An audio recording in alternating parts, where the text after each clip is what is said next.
Hello বন্ধুরা, আশা করি সকালে ভালো আছেন। খাসির মাংস রান্না করার সময় আমাদের একটাই চিন্তা হয় যে কীরকম টেস্ট হবে। আজকে যে রেসিপিটা বানিয়েছি না, একেবারে সাধারণভাবে বানিয়েছি, কিন্তু এর টেস্টটা একেবারে অসাধারণ। একবার বানিয়ে খেলে পরে আপনাদের বারে বারে কিন্তু এরকম বানিয়ে খেতে ইচ্ছে করবে। আর এই পদ্ধতিটা বানানোর পদ্ধতিটা এতটাই সোজা, বিগিনার্সরাও এই রেসিপিটা অতি সহজেই বানিয়ে ফেলতে পারবেন একবার দেখলে পরেই। আমি এখানে প্রায় 800 মতন খাসির মাংস নিয়েছি।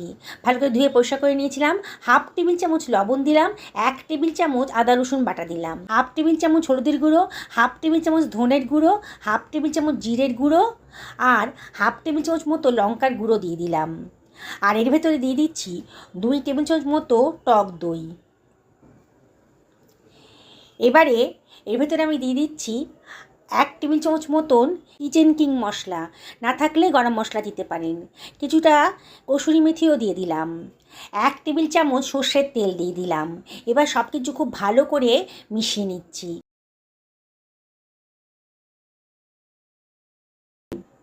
এবার এটাকে আমি ঢাকা দিয়ে সরিয়ে রাখছি। আমি এখানে 4খানা মাঝারি সাইজের আলু নিয়েছি। আলুর খোসাগুলো কেটে মাঝখান দিয়ে কেটে নিচ্ছি, আর মাঝখানে একটু কাট লাগিয়ে দিচ্ছি, তাহলে আলুর ভেতর পর্যন্ত সেদ্ধ হয়ে যাবে। আলুগুলো কাটা হয়ে গেছে, সরিয়ে রাখলাম। 3খানা মাঝারি সাইজের পেঁয়াজও নিয়েছি। পেঁয়াজটাকেও আমি কুচি কুচি করে কেটে নেব। কাটা হয়ে গেছে, সরিয়ে রাখলাম। আমি প্রেসার কুকারে 3 টেবিল চামচ মতন সর্ষের তেল গরম করতে দিয়ে দিয়েছি। তেলটা যখন গরম হয়ে গেছে, তখন আমি কেটে রাখা আলুগুলো এর ভেতরে দিয়ে দিচ্ছি। নুন হলুদ মাখিয়ে রেখেছিলাম আলুগুলোতে, দিয়ে আলুগুলোকে একটু ফ্রাই করে নেব। গ্যাসের ফ্লেমটা হাইতেই রেখেছি, আর একটু নাড়াচাড়া করে নিচ্ছি। খুব বেশি ভাজতে হবে না। আলুর কালারটা আলুর গায়ের কালারটা যখন একটু গোল্ডেন ব্রাউন হয়ে গেছে, তখন এগুলোকে সরিয়ে রাখলাম। ওই তেলের ভেতরে দিয়ে দিলাম গোটা গরম মশলা, দারচিনি, লবঙ্গ আর ছোটো এলাচের মাথাটা ফাটিয়ে দিয়ে দিলাম। হাফ টেবিল চামচ গোটা জিরেও দিয়ে দিলাম। সুন্দর একটা গন্ধ বেরোতে শুরু করেছে। এবার আমি ম্যারিনেট করা মটনটা এর ভেতরে দিয়ে দিচ্ছি। হাতে যদি সময় থাকে তাহলে ঘন্টাখানেক মটনটাকে ম্যারিনেট করে রাখবেন।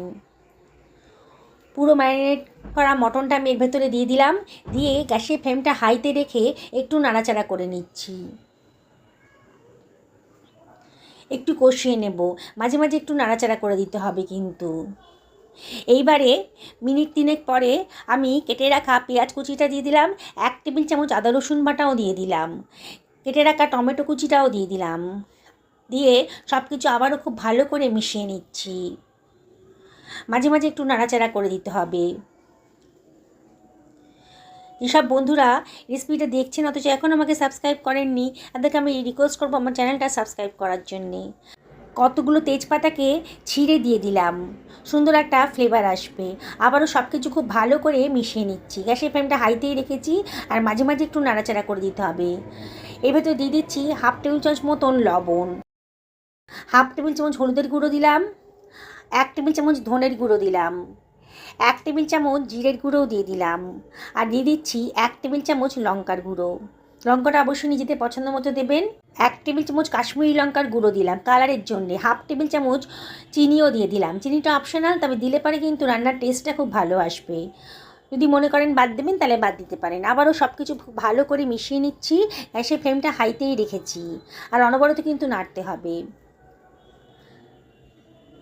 এবারে আমি এর ভেতরে দিয়ে দিচ্ছি 2 টেবিল চামচ টক দই ফেটিয়ে রেখেছিলাম, দিয়ে দিলাম। বাটি ধুয়ে একটু জলও এর ভেতরে দিয়ে দিচ্ছি। দিয়ে আবারও সব কিছু খুব ভালো করে মিশিয়ে নিচ্ছি।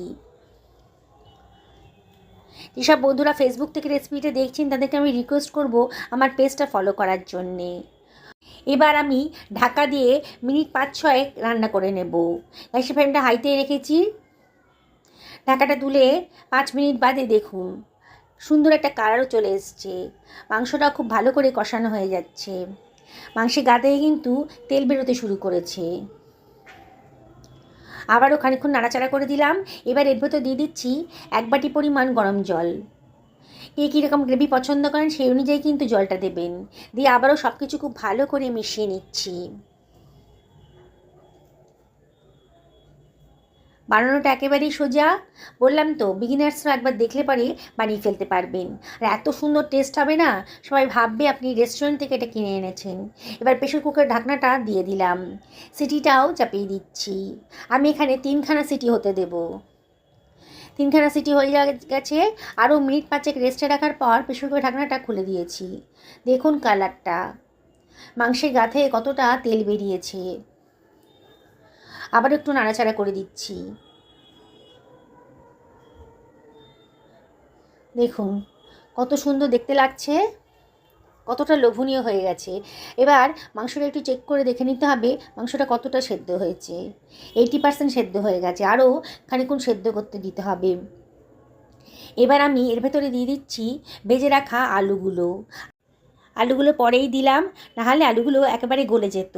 আবারও সব কিছু খুব ভালো করে মিশিয়ে নিচ্ছি। দেখুন বন্ধুরা, বানানোটা কতটাই সোজা। আলু দিয়ে মটনের রেসিপিটা কিন্তু ভীষণই লোভনীয়। এবার এর ভেতর দিয়ে দিচ্ছি 1/2 টেবিল চামচ মতো লবণ। টেস্ট করে দেখলাম একটু লবণ কম লাগছিল, দিয়ে দিলাম। খানিকটা ধনেপাতা কুচিও দিয়ে দিলাম। 1 টেবিল চামচ গোলমরিচের গুঁড়ো দিলাম। 1 টেবিল চামচ গরম মশলার গুঁড়ো দিলাম, দারুণ সুন্দর একটা গন্ধ বেরোবে। এবার কিছুটা কসুরি মেথিও হাতে ডলে দিয়ে দিলাম। এবার দিয়ে দিচ্ছি 1 টেবিল চামচ গাওয়া ঘি। অসম্ভব টেস্টি হবে, বললাম তো।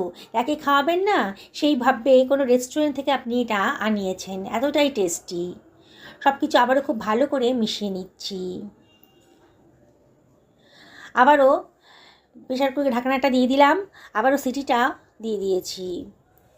এবার 2টো সিটি হতে দেব। 2টো সিটি হয়ে যাওয়ার পর আরও মিনিট 5 রেস্টে রাখার পর আমি ঢাকনাটা খুলে নিয়েছি।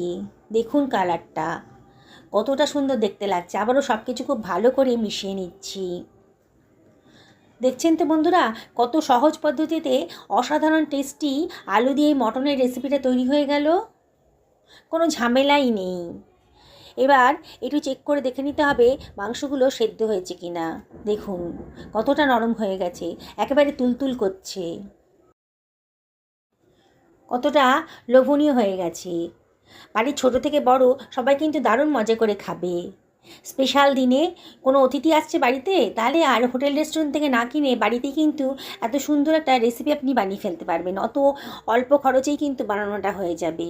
হোটেল রেস্টুরেন্টে কিনতে গেলে কিন্তু অনেক খরচ পড়বে। আমি আবারও গ্যাসের ফ্লেমটা ধরিয়ে দিলাম, দিয়ে আবারও সব কিছু খুব ভালো করে মিশিয়ে নিচ্ছি। একটু নাড়াচাড়া করে দিতে হবে। এবার আমি ঢাকা দিয়ে মিনিট 5 লো ফ্লেমে রান্না করে নেব। 5 মিনিট বাদে দেখুন কালারটা কতটা সুন্দর দেখতে লাগছে, গন্ধে কিন্তু গোটা রান্নাঘর মোমো করছে। দেখুন কতটা কালারফুল হয়েছে, দেখেই জিভে জল চলে আসছে। এবার একটা সার্ভিং প্লেটে আমি এটা সার্ভ করে দিচ্ছি।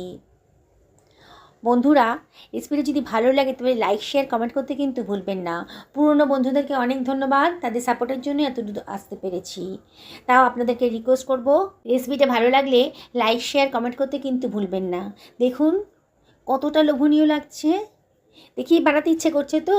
আর দেখছেন তো বানানোর কোনো ঝামেলাই নেই, আর এত নরম তুলতুল করছে না, বাড়ির বয়স্ক লোকেরাও কিন্তু অনায়াসে এই রেসিপিটা খেতে পারবেন। আমি আপনাদের আবারও রিকোয়েস্ট করব, একদিন বাড়িতে অবশ্যই করেই বানিয়ে ফেলুন। সকলকে খাওয়ান, নিজেও খান। সুস্থ থাকুন, ভালো থাকুন, নমস্কার নেবেন।